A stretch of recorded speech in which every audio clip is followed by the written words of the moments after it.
Apart from accounting, this is the job that I did the longest. For 3 good years, I did this job. And this is because I found a level of satisfaction that accounting did not have.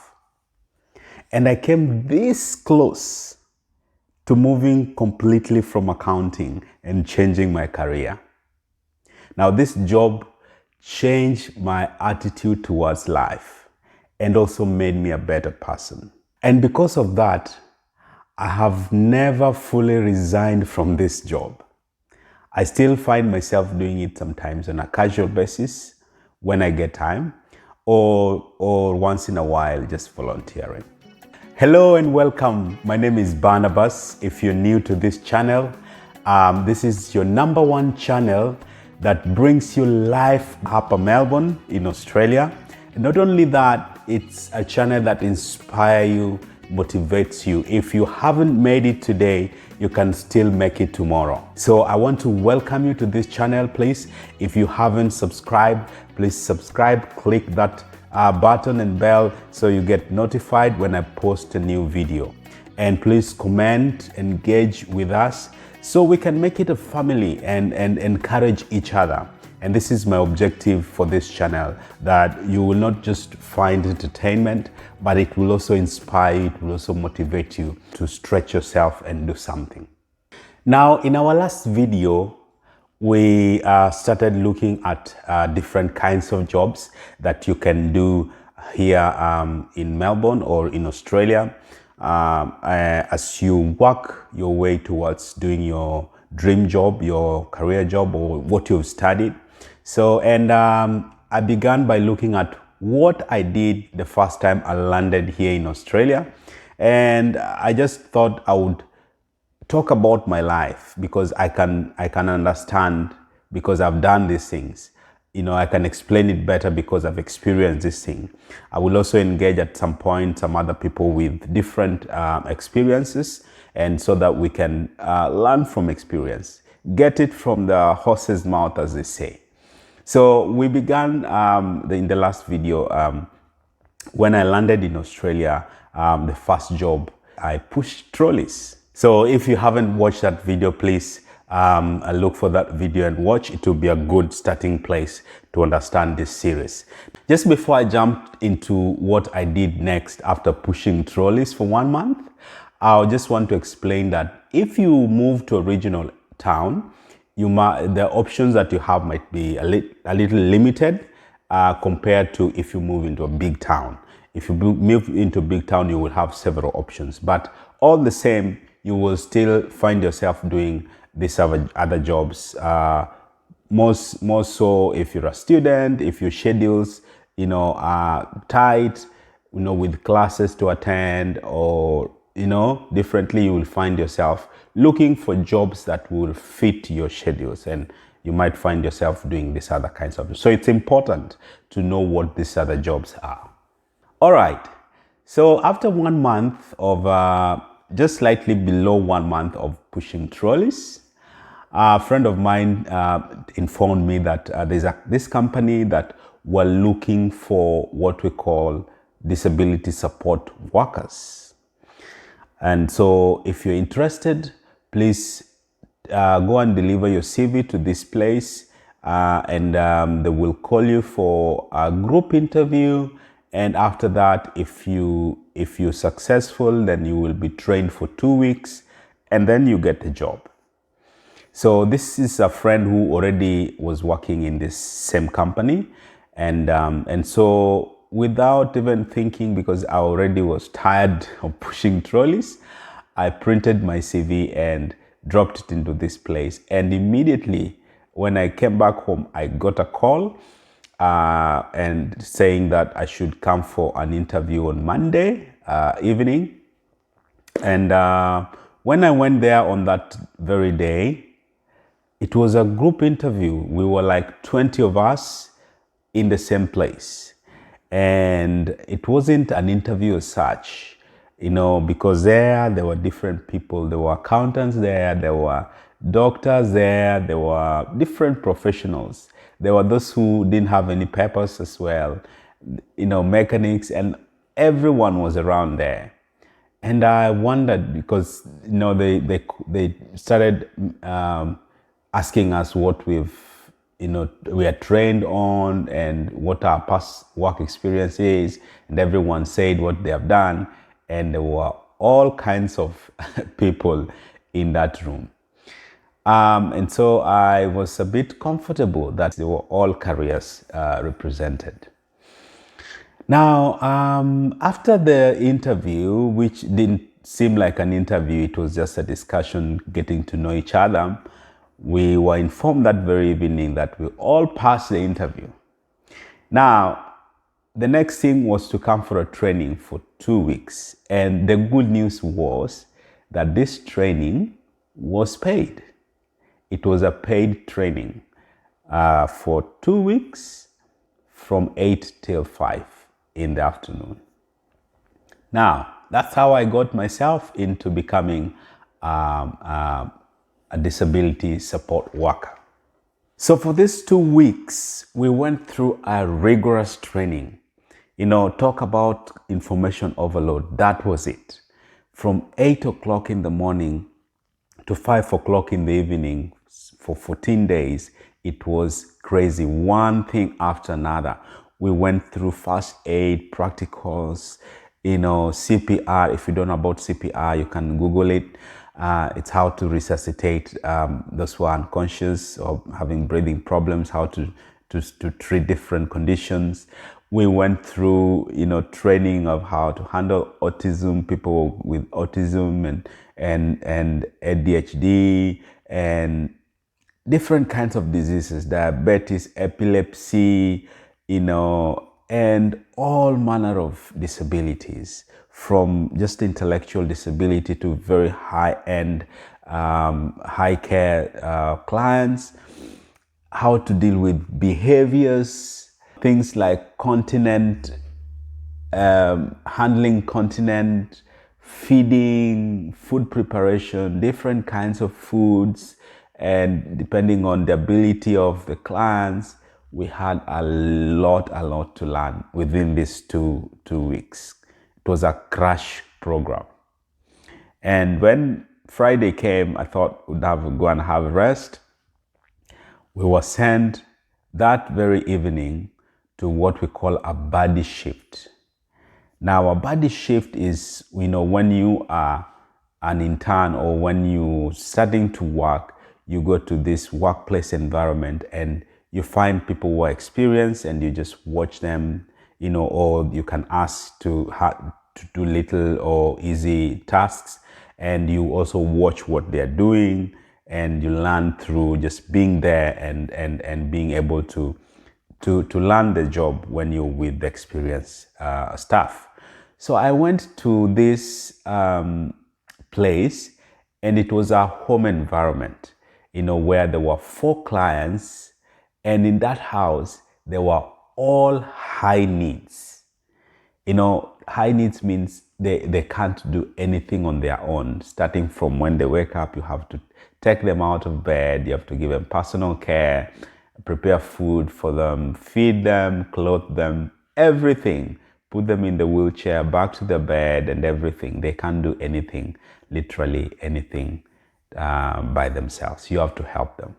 So I was taken to this, thank God I was taken there because that was a high end. Nothing could be more serious than what I faced. So in that organization, that was a high need. That was the most difficult house to handle. And thank God I was taken there.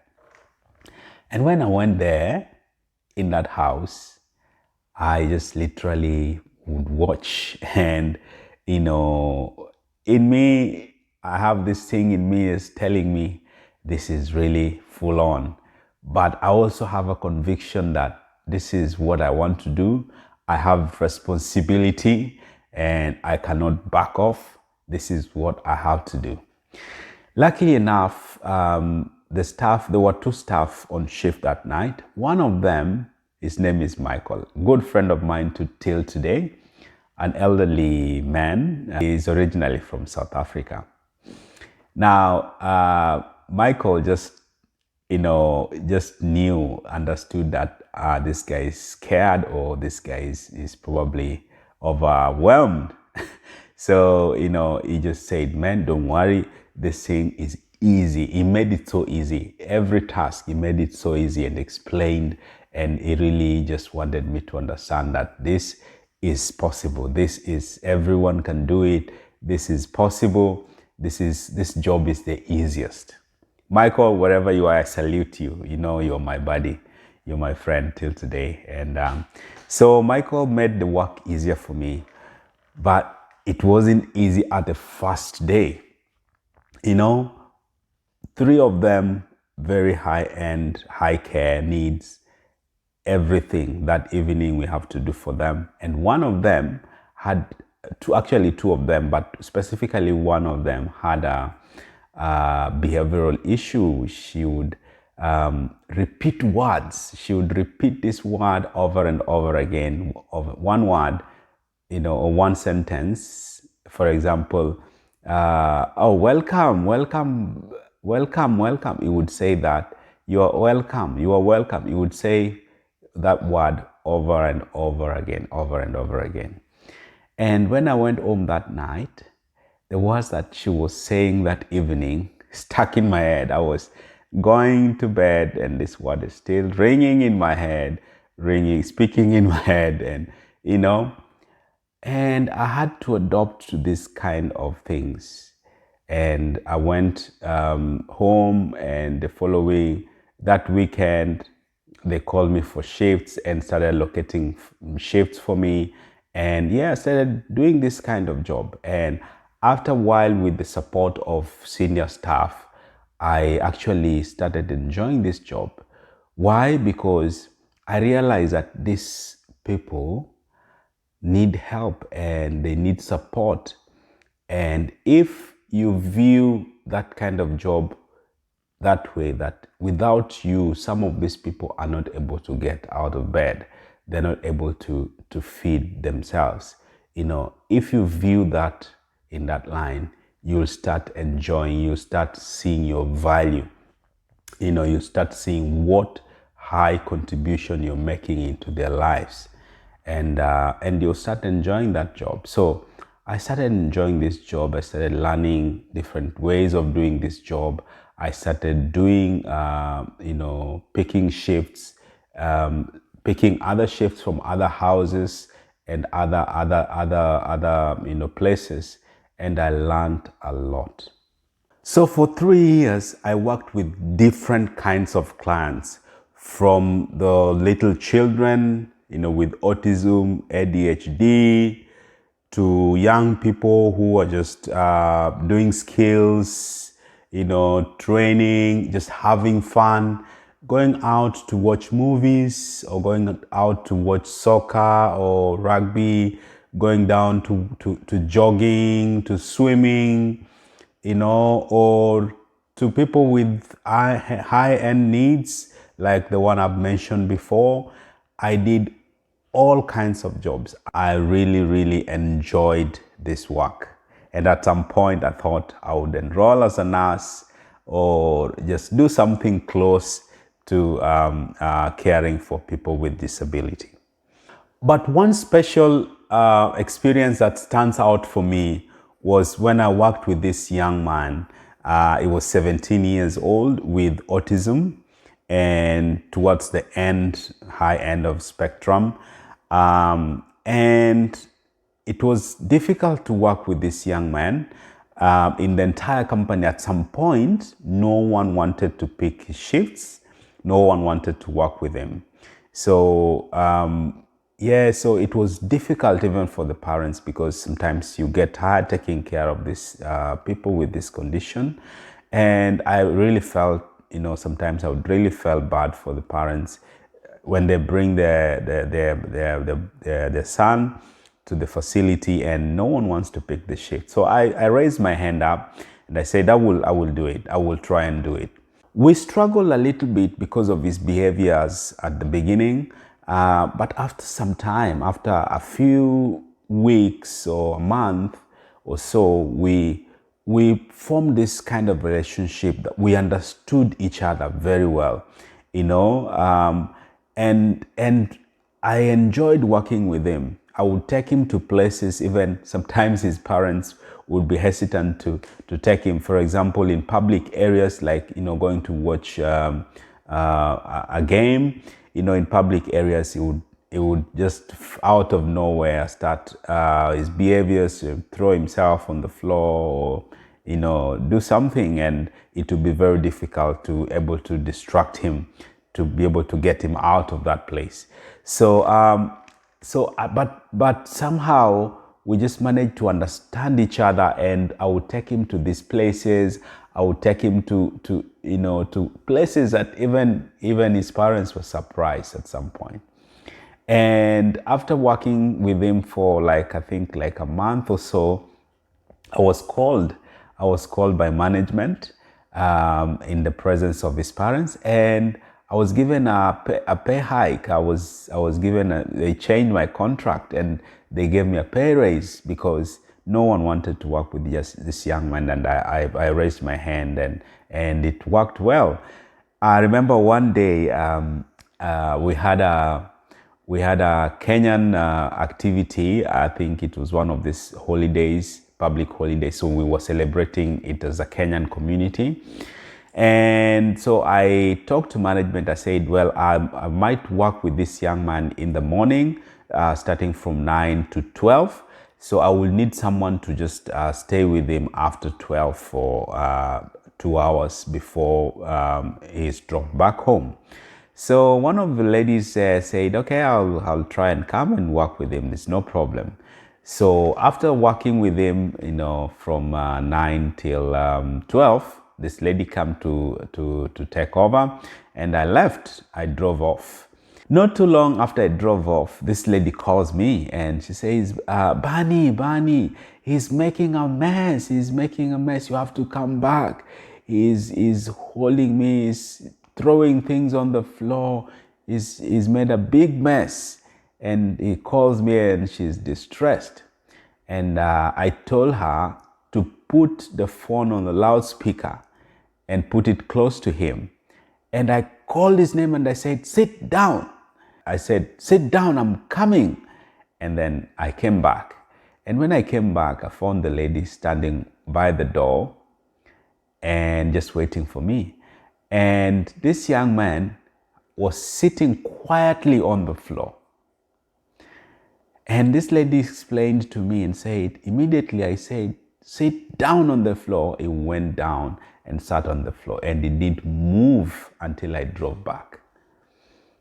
So we had created a kind of understanding with him. He would know from my voice when I'm serious, when I'm serious, and he would know when also, you know, we are joking or we are, you know. So we had created a rapport with him, and we understood each other really well. That really stood out for me as one of my best experiences when I was working with people with disability. And because of that rapport and bond we had with this young man, even till today, if I visit Townsville, the family would call me for lunch or for dinner. And, you know, we just still bond. He still remembers me. He still remembers me till today. So it just shows you the impact you can have in someone's life. And if you do your job well, if you try and do your job well and treat this job seriously, because these people need help. Because sometimes I would watch these families struggle with just, you know, being able to take care of these members in their family. It is not easy. So you just being there to relieve them for a few hours, you know, to take a break, it's very important to them. Okay, let's quickly then mention why I like this job, or you can call it the pros of this job.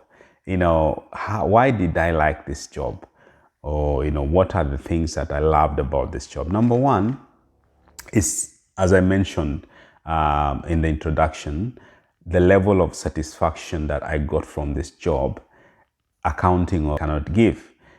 Just the fact that you understand that because of you, because of your contribution, this person has had a day, was able to wake up, to have care, personal care, and to have a feed, and or to go out for an outing. Just to know that because of your contribution, somebody is able to achieve a daily goal, objective. It's very important. It feels very good to go home and knowing you have made a difference in the life of somebody. Practically, a difference, not indirect, direct impact in the life of somebody. So the level of satisfaction, I don't get it in any other career.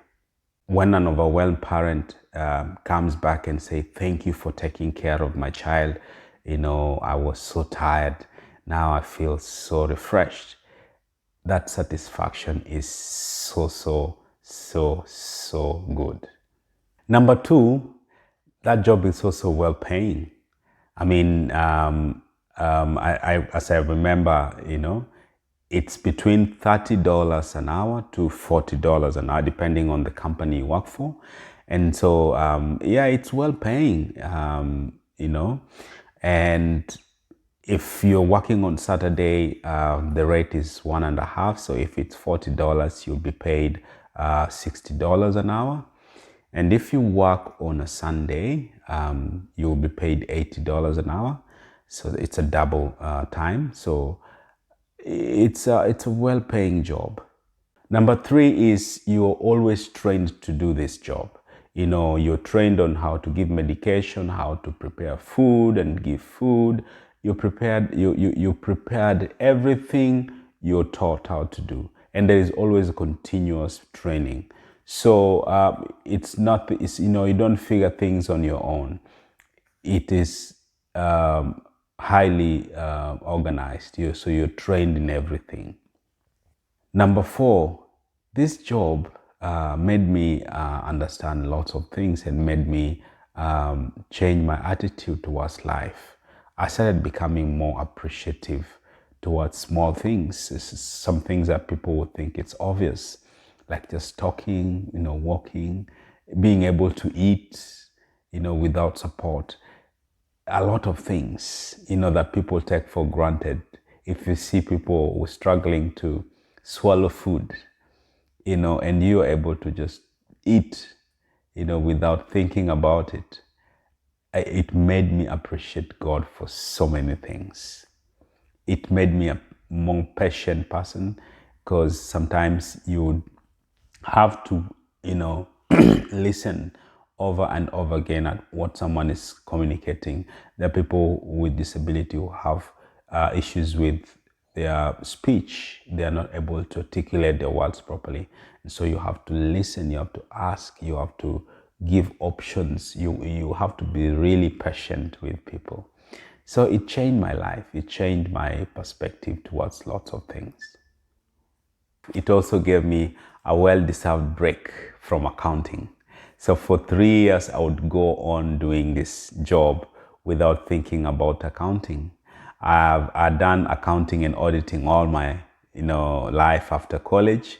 But then for 3 years, I made a stop and just did this job without thinking to, something to do with accounting. It gave me a little break. Sometimes we need something like this. You need a break from your career sometimes. Well, having said that, it also have its challenges. This career is not easy. Some people came for training, and after body shifts, just decided, now this is not for me. So, well, it's not everyone's cup of tea. If you find it so challenging and you can't handle it, you can do something else. So this is, I think, for me, are the reasons why it's a bit challenging. Number one, it's very, very draining emotionally. It can drain you emotionally. For example, turning up for a shift and having to deal with behavioral issues, having to, something happened, there can be an accident, because they have issues. They have some have health issues, so somebody has fainted, somebody has collapsed, and you call an ambulance and you go through all these issues. It's like the hospital sometimes. So it can be really, really emotionally draining. Like I mentioned before, some have behavioral issues because of their sensory needs. So they keep doing this thing or make this kind of noise, and it goes in your head over and over again. And when you go home, these noises are still on your head. So if after a while you can get used to it, or you know how to handle it, then the better for you. But it can be emotionally draining. Another reason for me, I don't have many reasons, but another one could be in Australia, people with disability are well placed in the society. I could say there's a good awareness, of people with disability, more acceptance compared to where I come from. There's not much awareness about people with disability. It's not a sector that is well funded back at home. That's my opinion. But even after having said that, still, when you work with people with disability, especially the ones that have behavior issues, when you work with them in the community, people will still stare at you. People will still look at you and look at the person, and they will give way and they will still look at you. So if that annoys you, or if that makes you uncomfortable, then you will feel uncomfortable sometimes. But if it doesn't bother you, then it's not an issue. It's not a big issue. The thing is, if you understand what you're doing and the value of what you're doing, then I think some of these concerns become less. Lastly, it needs a lot of endurance. It needs a lot of dedication. Some of the cases or some of the things that you might be faced to handle needs passion, needs the commitment.